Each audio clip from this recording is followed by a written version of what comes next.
네, 윤석열 대통령 당선인의 국정운영 구상을 담을 대통령직 인수위원회 구성이 속도를 내고 있습니다. 내일 인수위원장 인선을 발표하고 다음 주에 후속 인선을 마무리 지을 예정인데요. 인수위원장 자리는 안철수 국민의당 대표로 가닥이 잡힌 것으로 보입니다. 대선 이후 전국 움직임 최창렬 용인대 교수, 이종훈 정치평론가 두 분과 얘기 나눠보겠습니다. 안녕하십니까? 안녕하세요. 네.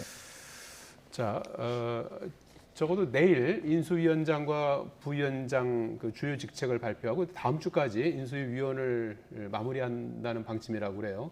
그래서 이전에 인수위 구성보다 좀 속도가 좀 빠르다 이런 평가가 나오고 있는 것 같은데 어떤 의미라고 보십니까? 이명박 박근혜 정부 때 인수위가 한 일주일에서 2주일이었어요. 그러니까 뭐 그렇게 빠른 것도 아니에요.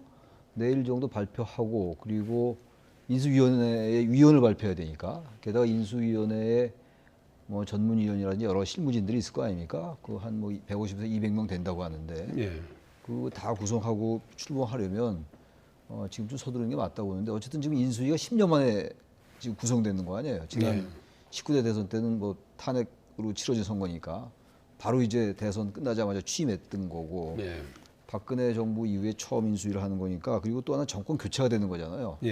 정권이 그대로 연속 선상에 있는 게 아니기 때문에 상당한 변화가 예상되는 겁니다.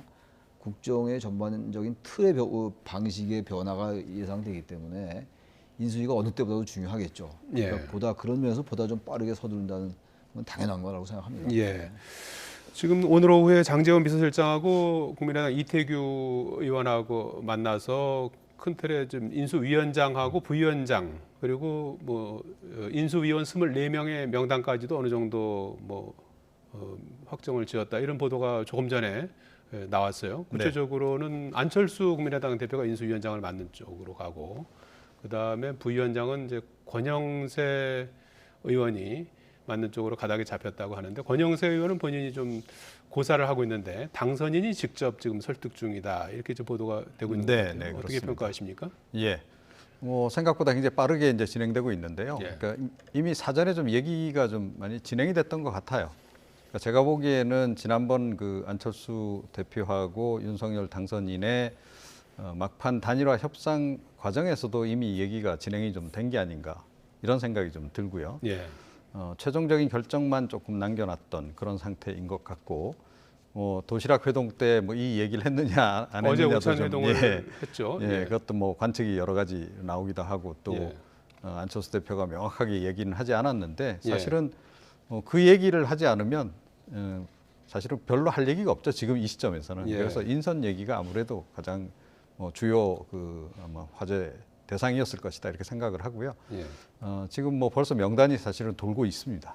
돌고 있는데 뭐 대략 개연성이 굉장히 높은 지금 명단이 좀 돌고 있어요. 그래서 뭐 그 전체적으로는 이제 인선은 대략 끝낸 것 같고 그 상태에서 뭐 개별적으로 이제 좀 조율해야 될 부분들이 있겠죠. 그러니까 고사하시는 분들도 좀 있을 수 있는 것이고 그렇기 때문에 그 작업도 이제 인사 검증도 나름 좀 해야 되지 않겠습니까? 나중에라도 혹시 뭐 인수위원들 중에서 논란이 될 만한 그런 것들이 또 튀어나오거나 이러면 또 곤란하기 때문에 그런 과정을 좀 거치고 있는 것으로 이렇게 보입니다. 이번 대선이 박빙의 승부로 끝난 만큼 안철수 대표와의 단일화가 윤석열 후보 승리에 상당한 역할을 한 게 아니냐 이런 분석도 나오고 있어요. 그래서 이제 이번에 인수위원장을 맡게 됨으로 해서 차기 정부에서 안 대표의 발언권이 그만큼 커질 것이다 이런 전망이 나오는 것 같아요.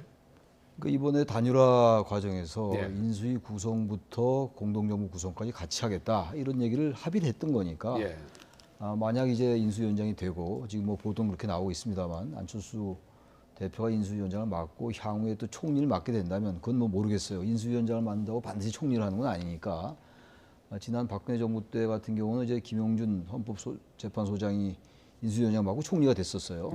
아무튼 뭐 총리가 될지 안 될지 모르지만 어떤 형태로든 간에 공동정부라는 암묵적인 합의가 있는 거 아니겠어요? 그러니까 여타의 총리들처럼 단순하게 그 대통령의 명만 따르는 물론 헌법에 대통령의 명을 받아서 대통령을 보좌하고 행정 각부를 통할한다고 나와 있는데 아무튼 간에 뭐 정치적 지분을 가진 총리라고 봐야 되겠죠. 만약 총리가 된다면 그 인수위원장이라는 자리가 아무튼 총리가 되든 안 되든 향후 정부의 새 정부의 윤석열 정부의 대강의 틀을 짜는 자리이기 때문에 상당한 뭐 영향력이 있다고 보는 게 당연한 것이고 상식인데 예.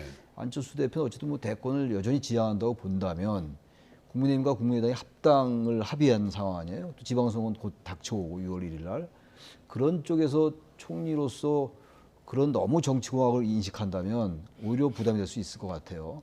일단 그야말로 새 정부의 성공 그리고 우리나라가 처한 당면한 과제들을 사심 없이 있는 그대로 정부의 정말 공동 정부의 한 일원으로서 한다면 오히려 성과가 있을 것이고 과도하게 국민의힘과 국민의당 합당 과정에서의 정치적 지분 같은 거 이런 것들을 의식하게 된다면 오히려 부담이 될 수 있다. 아마 그러진 않을 거라고 봅니다만. 예.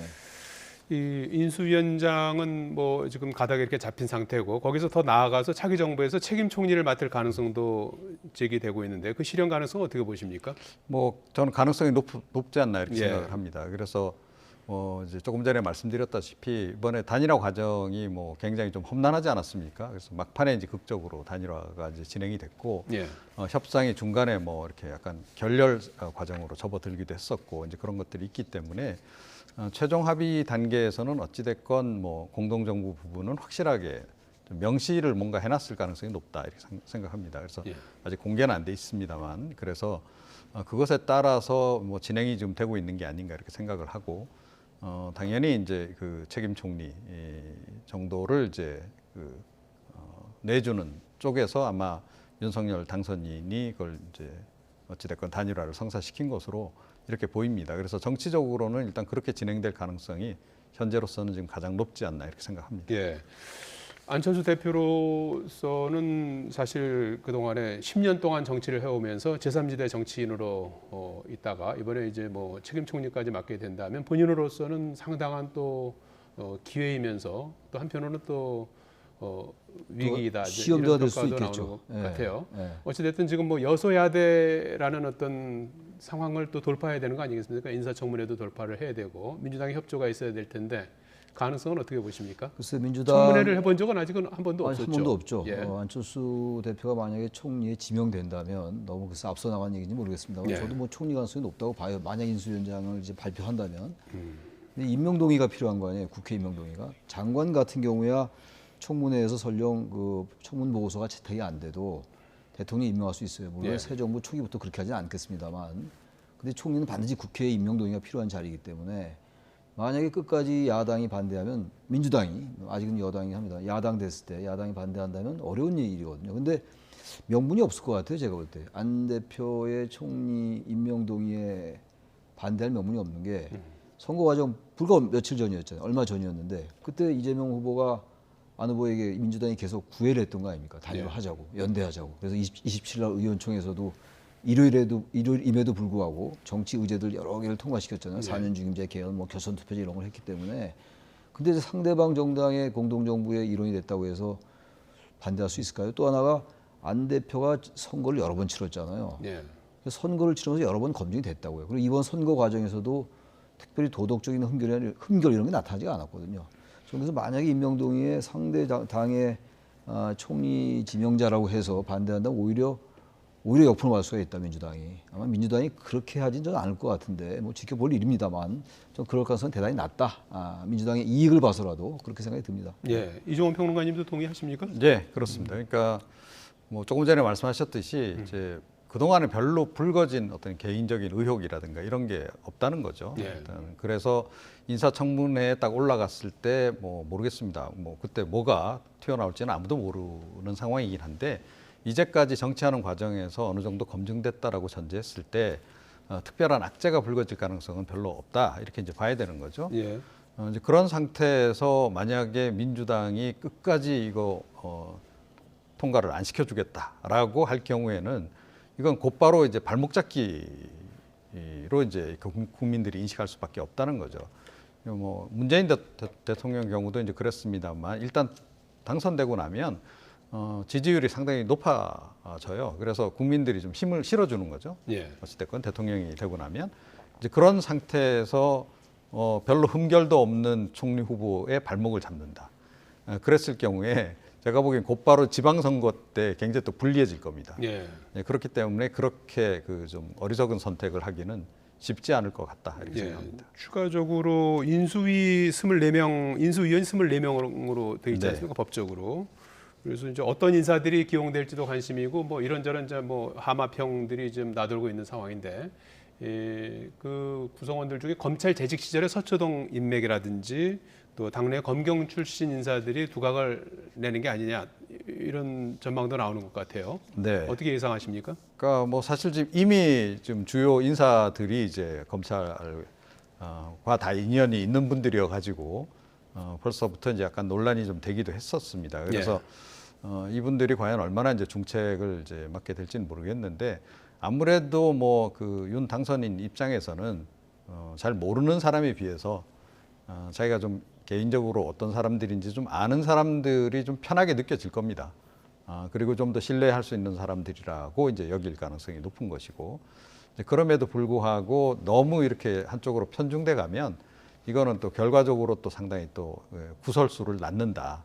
이게 또 나중에 또 부담이 될 수도 있다. 이렇게 좀 생각을 하고 그래서 이제 이건 조금 멀리 하는 게 좀 좋지 않을까 이렇게 좀 생각이 들고요. 예. 어찌됐건 뭐 이 국정 전반을 지금 다뤄야 됩니다. 인수위에서는. 그래서 분야별로 지금 분과도 좀 나눈 그런 그 상황이기도 한데 당내 인사 중심으로 해서 그 분야별로 전문가들을 이제 기용하는 거기에 이제 외부 전문가들을 부분적으로 결합시키는 그런 식으로 일단 그림을 그려 나갈 가능성이 크지 않나.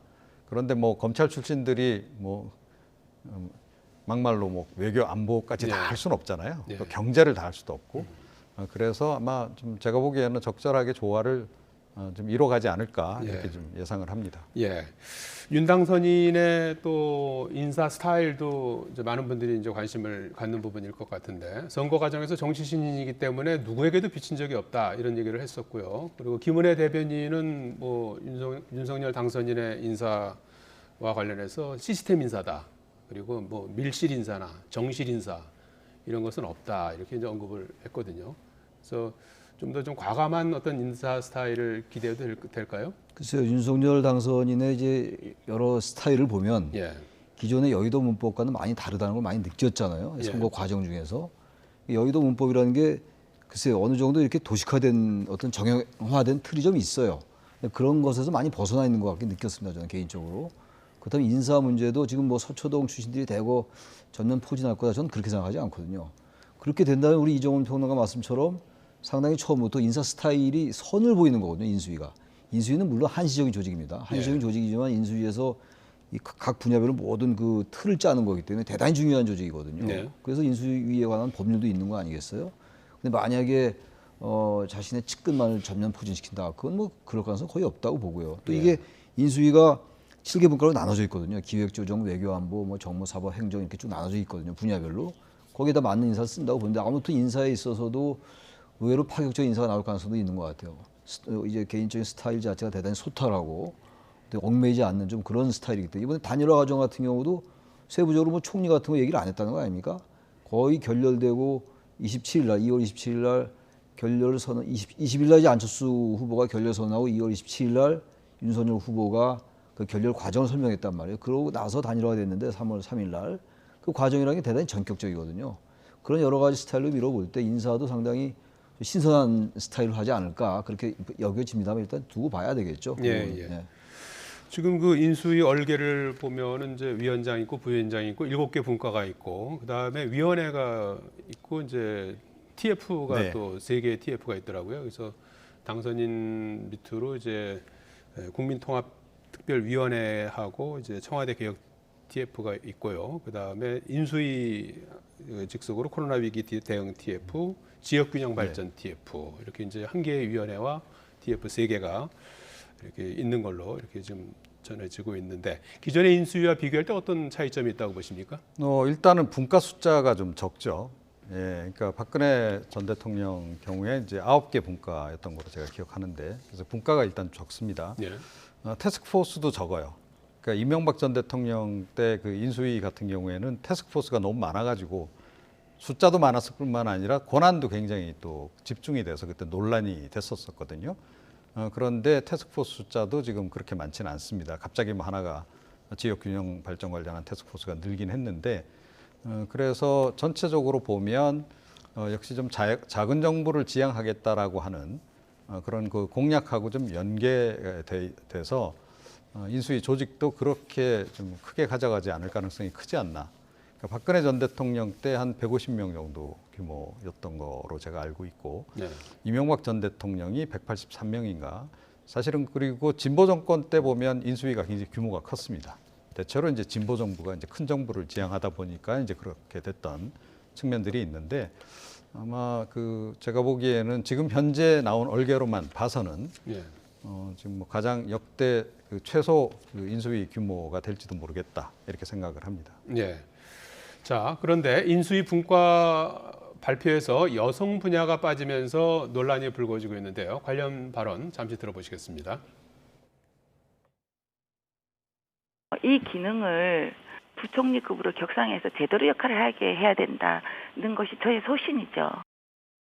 젠더 갈등도 우리가 일으킨 것이 아니라 오히려 민주당 쪽에서 일으킨 것이고 그렇게 자기 자신들이 젠더 갈등으로 몰아가면서 프레임을 짠 거죠.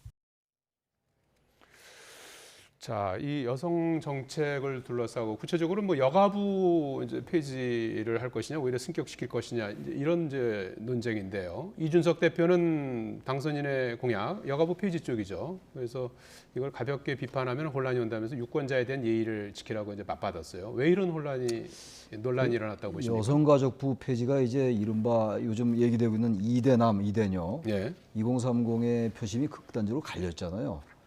남성들은 이제 윤 후보 지지를 예. 과반 이상 했고 예. 반대로 2030의 여성들은 또 이재명 후보를 지지하니까 예. 이게 과거에 있던 여러 가지 갈등의 이 축과는 좀 다른 거란 말이죠. 같은 세대인데 예. 같은 세대라는 건 같은 사회적 환경을 경험하는 같은 환경과 경험을 공유하는 세대인데 전혀 다르단 말이에요. 지지 성향이. 이런 부분들은 단순하게 이번 선거 과정에서만 돌출됐다고 보지 않아요, 저는. 예. 그동안 어쨌든 간에 문재인 정부가 물론 성차별에 대한 특히 약자, 여성이 이제 사회적 약자다라는 그런 인식을 많이 하긴 했습니다만 기본적으로 20대 특히 30대 남성들이 느끼는 피해의식은 분명히 있었던 것 같아요.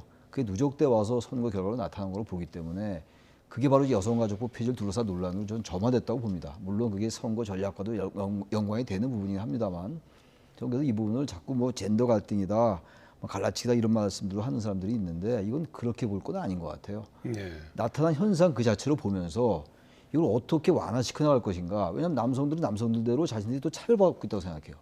여성들이 이번에 또 남성 특히 이준석 대표의 그런 정책 이런 걸로 보면서 자신들의 불안함, 두려움 이런 부분들이 저는 이재명 후보에 대한 표로 연결됐다고 보거든요. 예. 이런 부분들을 선거 공학적인 차원으로 볼 게 아니라 지방선거가 또 다가온단 말이에요. 예. 그럼 이 부분을 또 어떻게 활용할 거라고 할 거냐고 정당들이 생각할 거란 말이죠. 그렇게 하지 말고 사회의 문제를 그대로 보고 있는 그대로 받아들이면서 그렇게 풀어나가야 될 것 같아요. 바로 저런 부분도 여성가족부 폐지하냐 마냐 문제가 아니라 여성가족부 여성자를 좀 저는 개인적으로 여성자는 좀 빼는 게 좋을 것 같아요. 예. 그 양성평등부로 하든가 아니면 내용을 더 승계 발전시키더라도 여성이란 말이 들어가니까 남성들은 왜 여성만 하필 우대하느냐 이런 말이 나올 수가 있어요.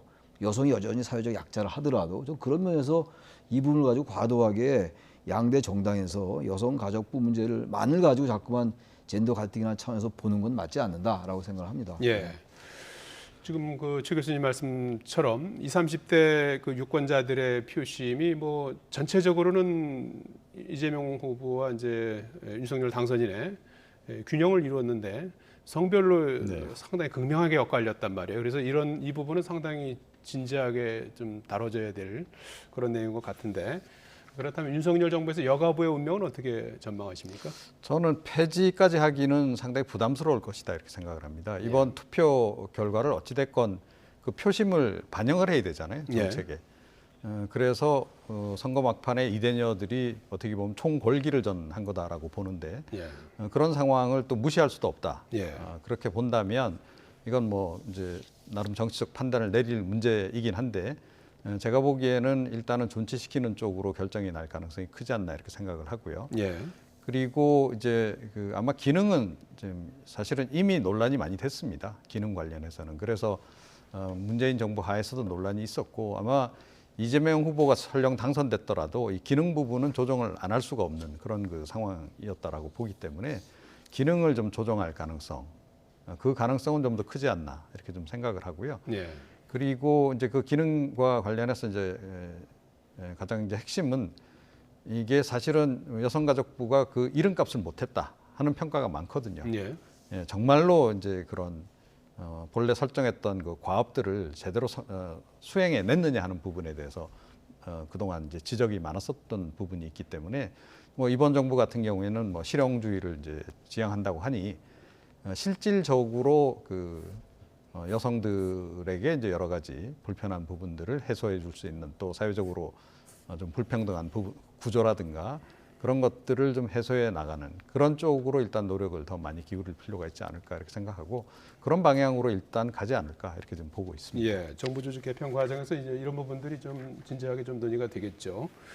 이준석 대표 같은 경우에는 대선 승리에 뭐 선봉에 섰지만은 뭐 일각에서는 이제 성별과 세대를 갈라쳤다 이제 이런 지적도 있고.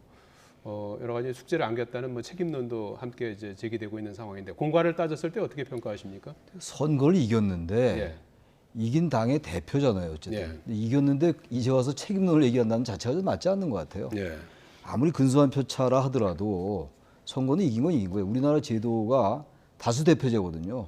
단 한 표라도 많이 이긴 쪽이 승리를 하는 거예요. 결선 투표제가 없기 때문에.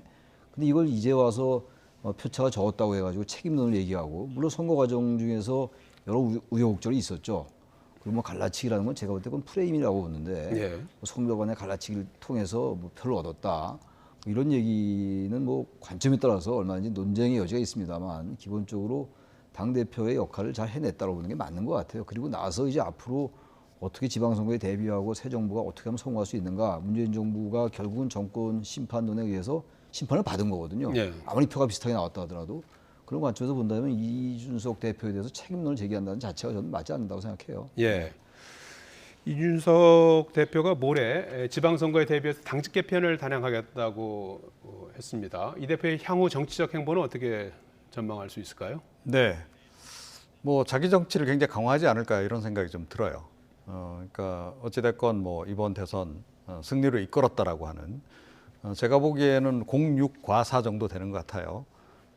그래도 어찌됐건 뭐 공이 조금 더 있었다 이렇게 예, 봐야 좀 되는 더 것이고. 자신감 있는 예, 그래서 승부를 보일 것이다. 사실은 예. 그동안은 이 대선 국면에서 대표로서 뭔가 이렇게 어떤 뭐 당 개혁이라든가 이런 거를 본격적으로 해낼 수 있는 그런 환경이 아니었지 않습니까? 예. 그런데 이제 좀 상황이 다르기 때문에 대선 끝나고 나서 본인이 이제 당에 대한 장악력도 좀 높여가면서 동시에 이제 자기 정치 그러니까 차기 대권 도전을 위한 이제 밑작업을 이제 하는 거죠. 그래서 지방선거 공천 과정부터 시작해서 이제 뭐 겉으로는 이제 인적쇄신 이렇게 이제 되겠습니다. 그래서 뭐 자기 중심으로 해서 좀 젊은층들을 대거 정치권으로 끌어들이는 특히 보수 정당으로 끌어들이는 그래서 이제 세대 교체를 자기가 주도해 나가는 그런 식의 행보를 보일 가능성이 크지 않나 이렇게 생각합니다. 근데 예. 이준석 대표가 하나 좀 상기해야 될 게 책임론은 좀 부당하다고 말씀드렸습니다만 어쨌든 많은 문제가 제기됐어요.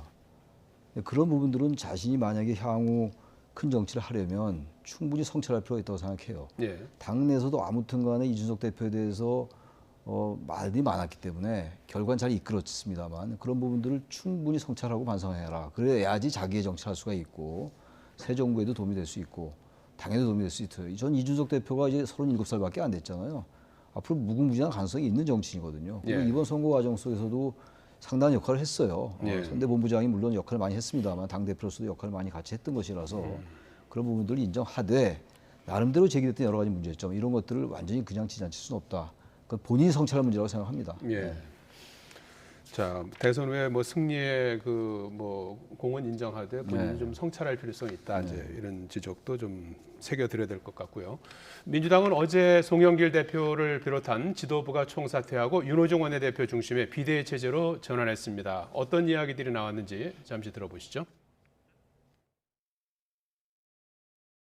당헌 당규가 정한 절차에 따라 당을 재정비하는 중책을 맡게 되었습니다. 그 무게를 홀로 감당하기에는 저도 부족한 사람입니다. 후보께서 끝까지 정말 국민 지지를 받으면서 1,600만 표를 받으셨기 때문에 앞으로도 우리 당에서의 역할의 필요성에 대해서 말씀하셨다는 말씀. 예. 자, 어제 의총에서는 뭐 난상 토론이 벌어졌던 것 같아요. 윤호중 비대위 체제에 대한 갑론을박이 벌어졌던 건데, 윤호중 원내대표가 이제 6월 지방선거를 앞두고 신속한 체제 정비를 위해서 자신이 또 비대위원장 원내대표를 내려놓고 비대위원장을 하는 것이 이제 불가피하다, 이제 이런 입장을 이제 얘기했던 것 같고, 또 일각에서는 그게 웬 말이냐 이제 이렇게 해서 이제 약간의 이제 갑론을박이 있었던 것 같은데 어떻게 보고 계십니까? 그러니까 이제 보통 이런 대선에 패배하고 나면 예. 이제 비대위 이제 뭐 거의 자동 과정 비슷하게 비대위를 구성하기 마련인데 그때 보통 이제 둘 가운데 하나죠. 그러니까 관리형 비대위로 가느냐 아니면 혁신형 비대위로 가느냐 이제 이게 이제 어떻게 보면 기로에서 이제 선택을 하기 마련인데 이번에 민주당이 택한 방식은 관리형 비대위를 택한 겁니다. 예. 사실 원내대표도 따지고 보면 이번 대선 패배에 책임이 없다 할 수 없죠. 이제 그럼에도 불구하고 이제 좀 안정적으로 끌고 가겠다 이 얘기인 것 같고 일단 뭐 지금 대외적으로 공표한 이유는 지방선거가 지금 뭐 코앞에 있기 때문에 그걸 어찌됐건 이제 대응하기 위해서 혁신형보다는 일단 관리형 비대위를 택한 것으로 이렇게 보이는데요. 그런데 제가 보기에는 이 선택이 과연 올바르냐 하는 거고 이제 그와 관련해서 역시 이제 난상 토론이 좀 있었던 거죠. 그러니까 이번에 아예 혁신형 비대위로 이제 가야 된다라는 주장을 했던 분들이 좀 있는 거로 제가 알고 있고요. 저도 혁신형 비대위로 지금 가야 된다라고 생각합니다. 그러니까 뭐 말은 지금 뭐 관리형으로 해서 어찌됐건 뭐 지방선거 잘 치르자 뭐 이 얘기인데 지금 같은 그 분위기라면 제가 보기엔 대선의 영향권 하에서 치러지는 지방선거이기 때문에 민주당이 완패할 가능성이 굉장히 큽니다. 그랬을 때 이 관리형 비대위를 선택한 것이 과연 올바른 선택이었겠는가 이 부분을 좀 잘 생각해야 된다. 그래서 지방선거에서 그야말로 좀 그 선전을 하기 위해서라도 혁신형 비대위로 가서 빨리 좀 달라진 모습을 국민들에게 보여주지 않는다면 제가 보기엔 지방선거도 희망을 걸기 어렵지 않을까 이렇게 좀 생각을 합니다. 예, 지방선거 전망과 관련해서 좀 뭐 반론이 있을 것 같고요. 그 관리형이냐 혁신형이냐 어떤 체제가 맞다고 보십니까? 지방선거에 대해서 별로 반론은 없습니다. 제가 느끼는 거는 예, 민주당이 특별히 잘못돼서가 아니라 예, 새 정부가 들어서면은 국민들은 이 지금 이제 이 표차가 아주 근소해 있잖아요. 예, 그 표차가 그대로 가지 않을 거라고 저는 봐요. 일단 새 정부가 출범하면은 국민들은 일단 새 정부의 힘을 좀 실어주자. 예, 그런 다음에 좀 하는 걸 보고 그때 판단하자고 생각할 겁니다. 그렇다면 5월 10일 날 취임하고 윤석열 당선인이 예. 6월 1일 날 지방선거란 말이에요. 시간이 너무 없어요. 20일 그렇다면 정도 차이가 있군요. 특별하게 무슨 검증받을 만한 시간이 별로 없는 거예요. 민주당도 그렇고 국민의힘도 그렇고. 그렇다면 국민들은 상당히 이 국민의힘 쪽으로 실릴 가능성이 높아요. 그래서 이거는 굳이 어느 정당을 폄하하자는 게 아니라 기본적으로 후광 효과가 굉장히 클 거라는 얘기입니다. 예, 되게 지방선거 같은 경우는 중간평가의 성격이 있기 때문에 현재 집권 세력이 좀 불리할 수 있어요. 이거 워낙 시간이 없어요. 5월 10일 날이고 6월 1일 날 지방선거니까. 예, 이게 중간평가할 수 있는 상황 자체가 아니에요. 그래서 민주당이 기본적으로 불리한 운동장에서 출발할 수밖에 없다. 그래서 그런 것들을 조금이라도 타파하기 위해서는 뭔가 비상한 움직임을 보여야 되는데 지금 나온 얘기가 이재명 전 후보를 뭐 비대위원장을 시켜야 된다. 뭐 지금 이제 아니긴 합니다만 예, 그런 논란들이 좀 말이 안 된다고 생각하거든요. 일단 후보는 좀 제가 볼 때 이재명 후보는 좀 이제 정말 자숙한다는 측면에서 물론 최선을 다했고 영향을 예. 충분히 보였습니다만 그래야 되는데 자꾸 역할론을 얘기하고 이런 것들이 저는 민주당의 현실 인식이 좀 아니하지 않느냐. 너무 이 근소한 표차로 졌다는 거에 너무 과도하게 집착하지 말라라는 말씀 좀 드리고 싶어요. 민주당에게. 예. 이재명 후보 지금 뭐 말씀이 나왔으니까 이재명 후보의 어떤 그 뭐 재등판이라고 할까요? 어떤 계기에 어떤 모습으로 다시 등장할 수 있을까요? 사실은 일단은 좀 그 본인도 좀 자기 충전 시간을 좀 갖는 게 본인에게도 좋고요. 예, 당을 위해서도 지금 그 전면에 내세울 지금 상황이 아니다라고 저는 봅니다. 그러니까 그 부분에선 저하고 생각이 좀 같으신데 예, 지금 민주당이 좀 약간 계산을 잘못하고 있는 부분이 지금 그 부분 같아요. 이번 대선에서 뭐 지긴 했지만 나름 선전했다. 그러니까 뭐 어찌됐건 이재명 그 후보가 상당한 그 득표력을 보여줬기 때문에 그 득표력의 힘을 가지고 지방선거를 한번 돌파해보자. 이 생각을 지금 이제 하고 있는 건데요. 그런데 임기 초반에 뭐 대통령 지지율은 오를 수밖에 없는 거고요. 또 국민들이 일단은 대통령에게 힘을 실어주는 그런 환경 변화 이런 부분을 당연히 고려해 넣었어야 되는데 지금 아직 고려해 놓고 있지는 않다. 그 부분을 좀 이제 염두에 좀 두고요. 그 이재명 후보 스스로가 조금 정치 일선에서 일단 당분간 좀 뒤로 물러서서 자기 성찰의 시간을 좀 갖는 또 자기 충전의 시간을 좀 갖는 그것이 본인의 차기 그 대권 행보에도 유리할 것이고 당에게도 그게 훨씬 더 좋게 작용할 것이다 이렇게 생각합니다. 예. 자, 끝으로 뭐 시간이 다 됐는데요. 다음 25일에 민주당이 원내대표를 새로 선출하지 않습니까? 이 뭐 교황 선출 방식을 도입하는데 투표를 반복해서 이제 만장일치로 선출하는 방식인데 현실성에 대해서 조금 논란이 있는 것 같아요. 좀 나름대로 의미가 있는 것 같아요. 예. 만약에 또 입후보를 하면 뭐 그런 얘기를 하던데 민주당에서 하던데요. 입후보를 하면 지금 또 여러 가지가 갈라질 거 아니겠어요. 그 이제 후보를 중심으로 해가지고 지금 가뜩이나 당이 선거에서 져서 어려운 상황인데 좀 그래서 이건 새롭게 한번 시도해 볼 만하다. 예. 그 대체로 의견이 좁혀져 나갈 거예요. 계속 투표를 하는 거니까. 저는 그래서 그건 뭐 현실성이 전혀 없다고 보지 않습니다. 나름대로 신선한 아이디어일 수 있다고 생각해요. 그 부분은. 예. 원내대표 선출 과정에서 계파 갈등이 다시 불거질 가능성은 없을까요? 뭐 이제 그 동안에 이제 약간 좀 그 잠복돼 있던 것들이 표출되겠죠. 예.